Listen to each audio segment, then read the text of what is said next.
Yeah, always. Me too. Me too. It looks better than the hotel room.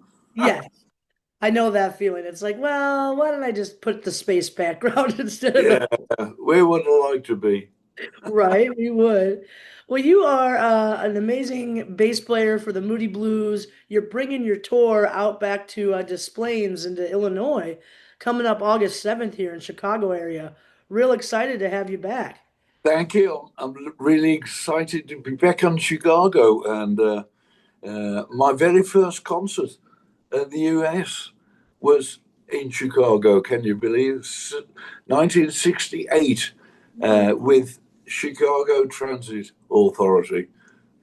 Wow, no way, John. That was your first play in the States with Chicago? Yeah, yeah. With Chicago or CTA at that time. CTA, yeah, and I've got to know the guys over the years, and we've toured together actually for a couple of years. Great fun. That's wonderful. So it's got to be good to come back here. I'm sure you have fans that are in Chicago that you like to connect with as well, right? Yeah, we've have real loyal fans here, and thank you all for keeping the faith. Absolutely. I love that. That's wonderful. Well, yes, it's the singer in a rock and roll band tour. That's kind of what you're calling this tour, right? And it focuses on that classic Moody Blues stuff. Tell us about the tour. Yeah, I've been touring the last couple of years with Days of Future Past, and I've had a fantastic time with that. And my band have been fantastic, and the fans have really reacted to the album. But I thought 2 years, there's more to the Moody Blues than Days of Future Past. So I decided it would be good to have a different approach. And I thought, okay, singer in a rock and roll band, that's who I am. Let's put a show together that encompasses his songs from the Moody's from like 67 to 84, 85. And I think, yeah, that's what I really wanted to do. And we've been doing it. And I include songs uh, from the other guys in the band, Mike Pinder, Ray Thomas, uh, spoken word from Graham Edge, and of course Justin. So yeah, it's a good selection of Moody Blues classics, and a couple of special songs doing there which I haven't done before. So great. That's awesome. We're super excited about that.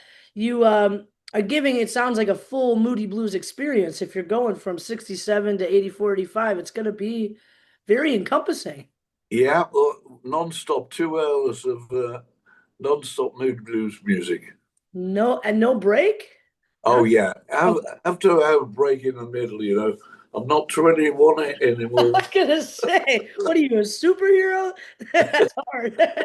I know you are, but man, that's amazing. So 2 hours of straight music, you have a little break in between, classic Moody Blues stuff that you're playing, and singer in a rock and roll band. I mean, that's such an iconic song, such an iconic idea. Do you remember writing that, or do you remember that becoming, new for you? What was that like? Yeah, I remember writing the song. It came from a lot of influences.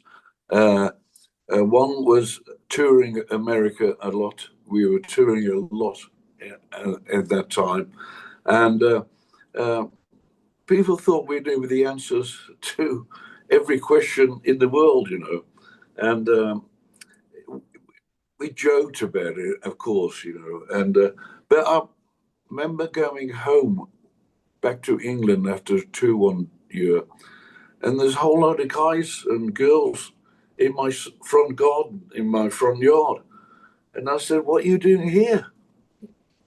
And they said, "We're waiting for the spaceship that you're going to fly and take us all away from here."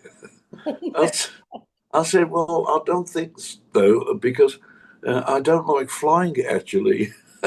And so I can't believe I'll be flying a spaceship. And they said to me, "You will, though. You will, though." And I thought, well, they're convinced about it. I better write something about that. And I can maybe, I'm just a singer in a rock and roll band. I don't know any more than anyone else. I love that. I love that. They're like, we're waiting for you to take us away. You know more than we do. And he's like, no, I'm just a singer in a rock and roll band, but I'm glad the music takes you there. I'm sure that's Yeah, part of it. that was the whole idea. And the I wanted to, in the rock and roll song, I wanted to bring to the attention everything was going on in the world at that time as well, because the Vietnam War was still flying, and we get on a plane at midnight uh, after finishing a concert, flying somewhere else, and the plane would be all these young soldiers who'd just flown home from Vietnam that day. And it was bizarre because they were talking to me about what they were doing in Vietnam. And I was trying to say, well, we just played a concert. So it's unreal, So how you can be safe and not safe, and two people sitting next to each other on a plane can have so widely different experiences. And I thought that was important to include in the lyrics. Absolutely. That's a really iconic, it was an iconic time in our history, and a really hard time in our history. So I like that you're touching on that. You could be in two totally different places, but then on a plane together, flying, Yeah. off to somewhere. But music did help a lot of people going through war and going through those hard times. So did some of those people that you talked to, did they know who the band was and were they like excited about it? Like, so Yeah, yeah. I'm proud to say yes. The guys have said he gave us a lot of comfort uh, listening to Days of Future Past, or you know, yeah. It was years later we had when people who have been in Vietnam could get over. Well, you'd never get over that, I would think. But when you come to realize, and they write you a letter in 1985 saying, thank you uh, for when I was in the jungle, it touches you, and you think, well, I hope we did some good. I hope we brought peace to somebody, who yeah, was fighting for their lives. that's a huge feeling to get something like that and to feel that connection, to know that your music helped people through some of the hardest times, not only just in that person's life, but in our history. So Yeah.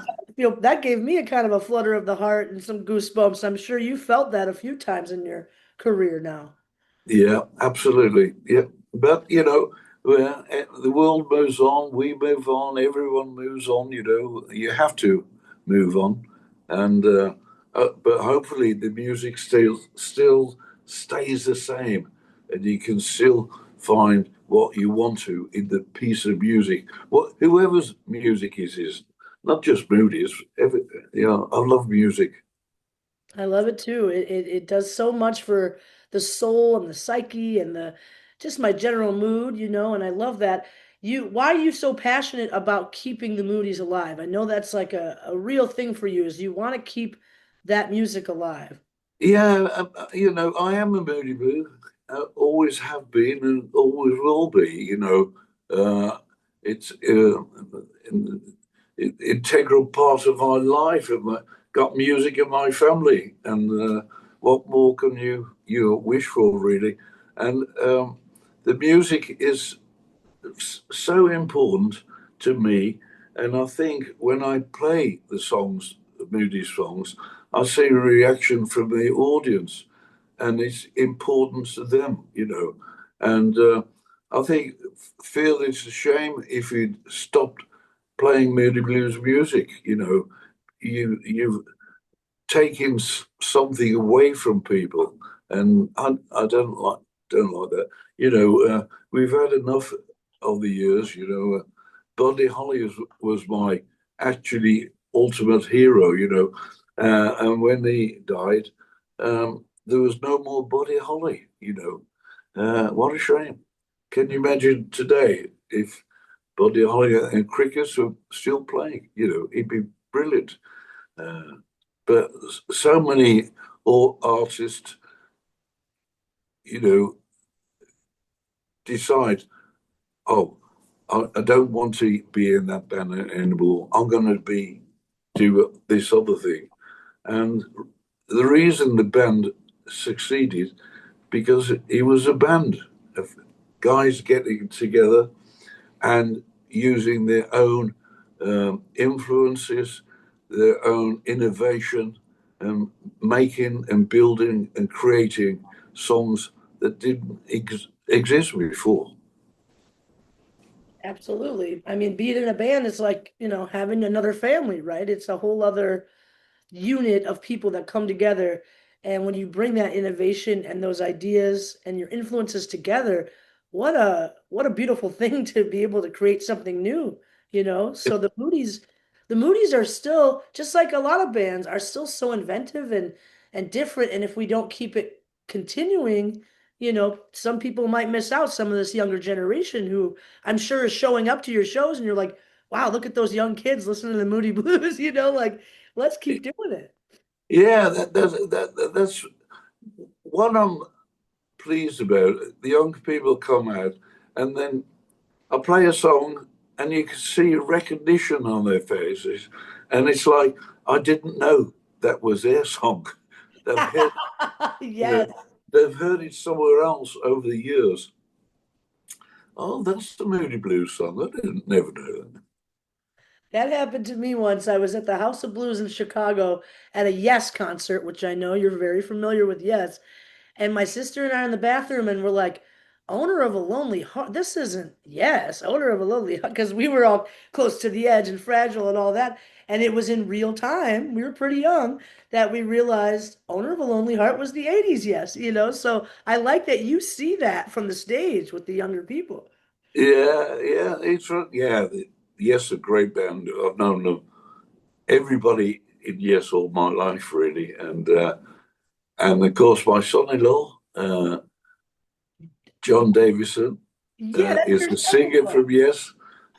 That's that's brilliant.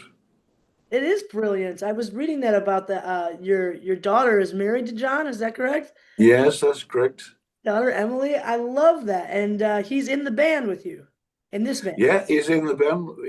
Obviously, is the singer in Yes, but he's with me on the road with me, and we have a great time. And yeah, and we just written and recorded a new song together called "Whispering Angels," which has just been released on a vinyl EP, actually. So I'm really excited. That's really cool. I love that your connection with Yes, that's been going on all these years, has now furthered into your own family by being your, your Yeah, wow, yes. how cool. Do you remember the first time that you were privy to Yes, or maybe did you guys ever play together? We never ever worked together. Hmm. It's strange.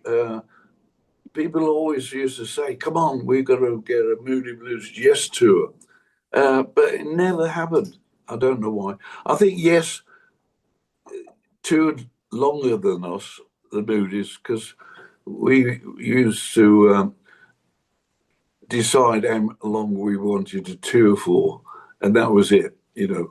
And but I think Yes toured more than us. But it's great. Rick Wakeman's a really good friend, and it's the connections are fantastic. But I did the cruise to the edge, as you know, and I did the Royal Affair tour with Yes and Carl Palmer a few years ago, and that was fantastic. You know, we had a great time.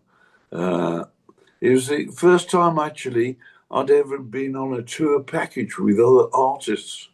I've toured with one or the other artist, but not a whole package show. and I really enjoyed it. It was great. That's great. I do remember that tour happening, and I'm glad that at one point you guys did kind of get a big package together. But interesting to know, you guys never actually did a Moody Yes tour, uh, No, but that's all right. You got John Davidson in your family. He sings for Yes. There's all this like cool connection, and then yeah, you're really close to Rick Wakeman, who his guy Dave, right? Was it what's his name? Dave. Del Cahoon, Dave Cahoon is guitarist. I did a concert for Ukraine a few years ago, and the guitarist uh, who played with me on the concert, I thought, wow, he's fantastic. And I started talking to him, and he said, I'm Rick's. I know you, Rick. I remember seeing him years ago with Rick when Rick had a golf tournament, and I played in the golf tournament. And we did a gala night afterwards, and Rick played the keyboards, and the guitarist was Dave that night, and I played on the gala night as well. And so when I heard him, I thought, oh, I'm in the studio recording Whispering Angels. So I rang him up and said, would you want to come and play on my record, please? And he came and played and sang. It was fabulous. And I said, would you like to join me on stage? I said, oh, sure, Rick won't mind. Let's just give him a call. And yeah, yeah. And here is Dave. It is a wonderful guitarist and a wonderful person. Absolutely. That's wonderful. So this is his introduction to your tour. This is the first time he's gone with you? Yeah, yeah. We've done 2 concerts now, so it's fabulous having him with me. I love Of that. course, on the single of Whispering Angels, I've got Jeff Downs playing keyboards as well. So the Yes connection's pretty good. It's pretty good. Even if it never happened, as a full tour, you're making it happen in this one. Yeah. It's really cool. So this is all coming from the EP, Love Conquers All. Is that what it is? Oh, yeah, it's a vinyl EP, 180 gram, but it's played at 45 RPM. Nice. So the speed of it makes the sound and the depth of the grooves. The sound is beautiful. Whether like the songs, that's your own opinion, but the actual sound is fabulous.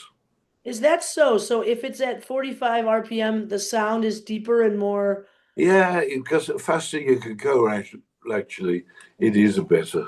Hmm, good to know. Good to know. So that's out now, the EP on vinyl. You can get it.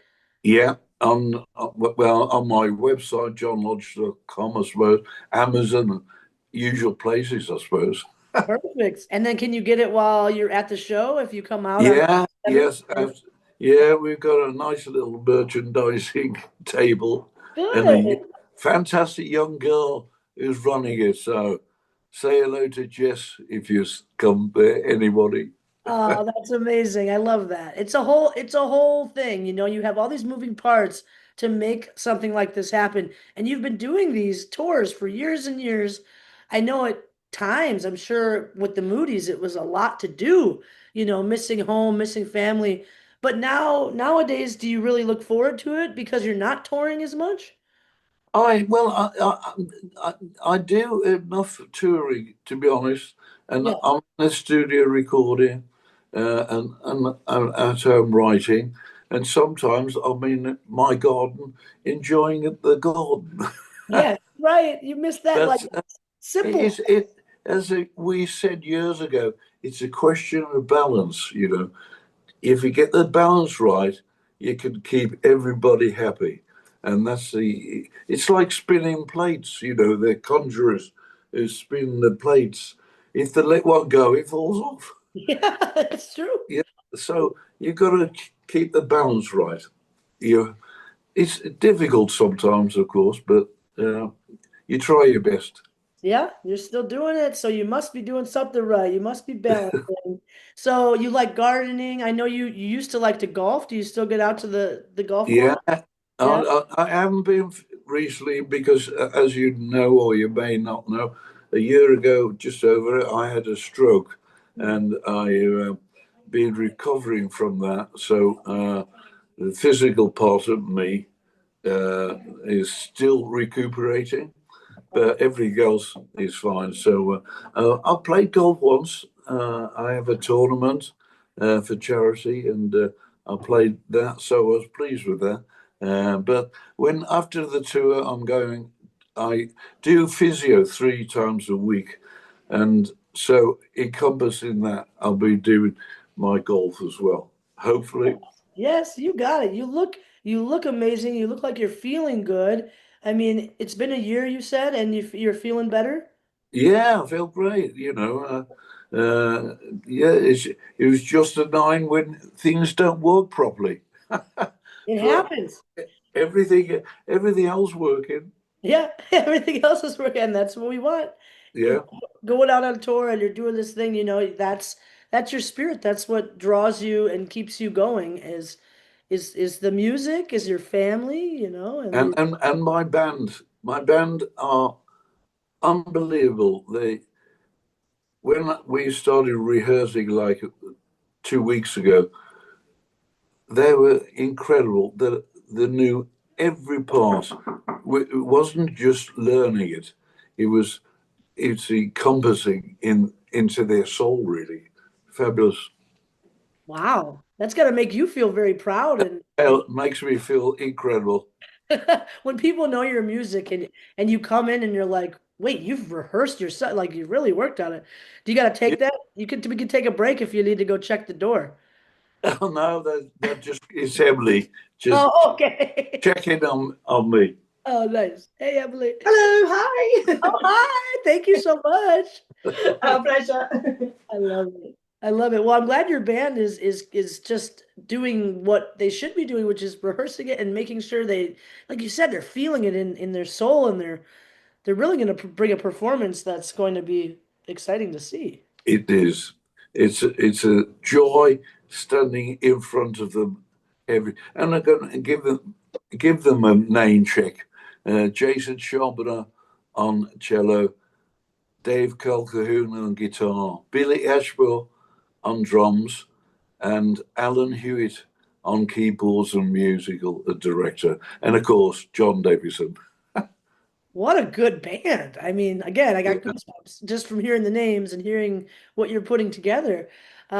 This is great. How many dates do you have on this tour, do you think, just I, roughly? I think 18. I think That's nice. That's not too much, but no, it's just a right amount, and I'm back in November, December for the Midwest and West Coast, and nice.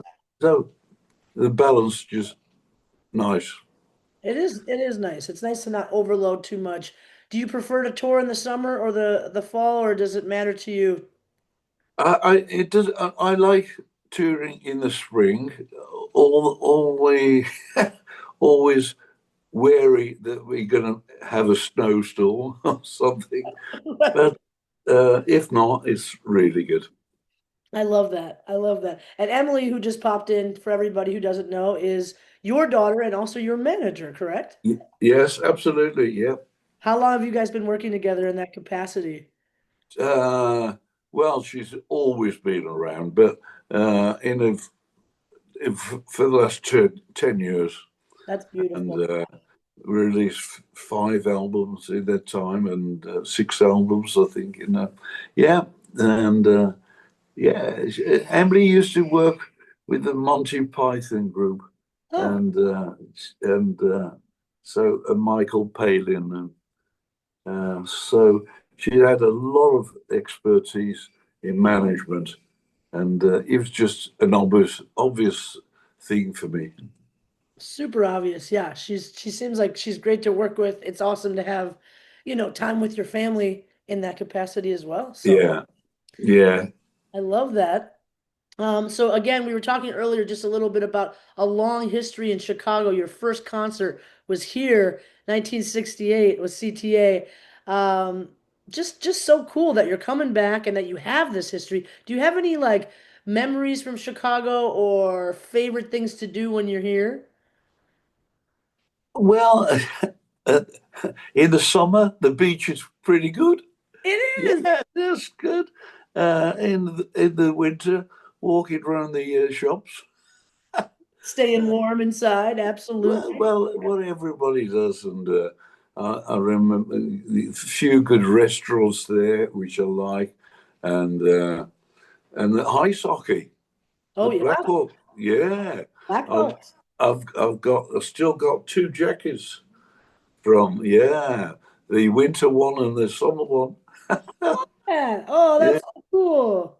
yeah, Oh, wonderful. I was just there at the United Center, and we forget all the sports that we have here in Chicago, the Bulls, the Blackhawks, the White Sox, all of that. So yeah. it's kind of fun to have. It is. Yeah. Chicago's a fun time. Well, we're excited for you to come out and do this for us. Is there anything else you want to let us know about the tour, what to expect, anything about any of that? No, you've asked all the things I really want to talk about. Thank you very much. And it's really great, looking forward to seeing everybody in the Chicago area again. It'd be fantastic.